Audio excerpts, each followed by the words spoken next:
సంగతులు. ఎరిగింటోడు టీవీ కొన్నాడు, పొరిగింటోడు ఫ్రిడ్జ్ కొన్నాడు, ఓనరోడు నగలు కొన్నాడు. ఇవేగా చెల్లి సంగతులు. మనకేమో నగల పిచ్చి, వీళ్ళకేమో బైబిల్ పిచ్చి. ప్రతి వారం బైబిల్ తీసుకొని చర్చికి వెళ్తుంటారు. మనలేదా ఏంటి? పని లేదులే, ప్రతి ప్రార్థనకి వెళ్తారు. మనకేంటి పనులు? టీవీ కథ చూడాలి, వీడియో తీస్తాను నేను. వీధి కథలు చూడాలి, హీరోల కథలు చూడాలి. మనకేంటి పనులు?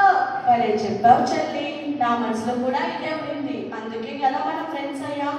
సరే సరే చెల్లి, నేను వెళ్ళొస్తా. మా ఆయన వచ్చే టైం అయింది. నాకు కూడా చాలా పని మమ్మ, వెళ్ళొస్తాను.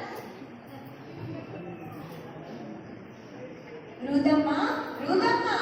జ్యోతి, లోపల జ్యోతి. ఈరోజు ఆరాధన బాగా జరిగింది కదా? అవును జ్యోతి, బాగా జరిగింది. నేను ప్రార్థనలో కలుసుకోలేదు. ఈరోజు మన దేవుడు సజీవుడు కనుక ఈ రోజు నిరూపించుకుంటున్నాడు. నేను వచ్చిన దగ్గర నుంచి చూస్తున్నా, మన సంఘంలో ఎన్ని అద్భుతాలు జరుగుతున్నాయి. దయ్యాల నుంచి విడుదల కలుగుతుంది, ఆదరణ దొరుకుతుంది, కన్నీళ్లు తుడవబడుతున్నాయి. ఎన్ని జరగదు, ఎన్ని జరిగిపోతున్నాయి. మన దేవుడు కరుణామయుడు, అద్భుతమైన కనుక ఈ రోజు కూడా ఇన్ని అద్భుతాలు జరుగుతున్నాయి. సరే, సాయంకాలం ఇంటి దగ్గర ప్రార్థన పెట్టుకుంటున్నాము. మర్చిపోకుండా వచ్చాయి. పాస్టమ్మ గారు కూడా వందనాలు వాడతాము. ప్రార్థన కలుసుకోలేదు. అవునా? ఏం చెప్తారు మన డిక్సాన్ బాబు గారు? యేసుక్రీస్తు పుట్టుకల గురించి వివరించారు, పాటలు పాడించారు. అవునా? అవును అవును భారతమ్మ. సరే భారతమ్మ. ఏంటి భారతమ్మక్క ఇలా వచ్చేసినావే? అయ్యో, ఆ సీరియల్ నేను కూడా చూడలేదే. దాని తర్వాత వచ్చే సీరియల్ చూసాను. అదా, వాడు మిద్ద మీద నుంచి పడే చచ్చిపోయినాడట భారతమ్మక్క. వాడు ఉంటాడు, పోతాడు, ఏదో సాధిస్తానుకున్న భారతమ్మక్క. సంగతి తెలిస్తే వెళ్ళిపోతామంటే సరే సర్లే. వందనాలు మంగమ్మ గారు. వందనాలు వందనాలు. ఏమిటి తమరి రాగం గల కారణం?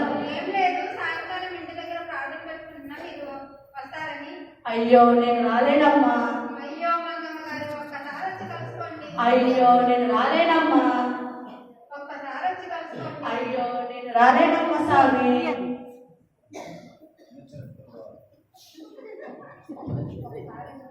పోయినసారి క్రిస్మస్ వచ్చేదే కష్టంగా ఉంది. నేను రాలేనమ్మా. అవునా మంగమ్మ గారు, పోయిన సంవత్సరం క్రిస్మస్ కి మీరు రాలేదు.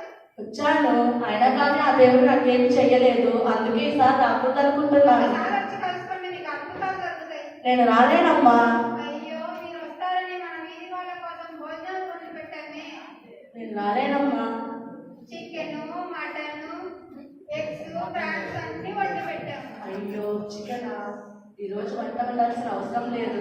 మా ఆయన ఎప్పుడు తీసుకురమ్మన్నా తీసుకొని రాదు. అయ్యో మంగమ్మ గారు, ఏంటి ఆలోచిస్తున్నారు? తమరు ఇంతగా అడుగుతున్నారు కదా, వస్తానండి. తప్పకుండా రండి. వస్తానమ్మా.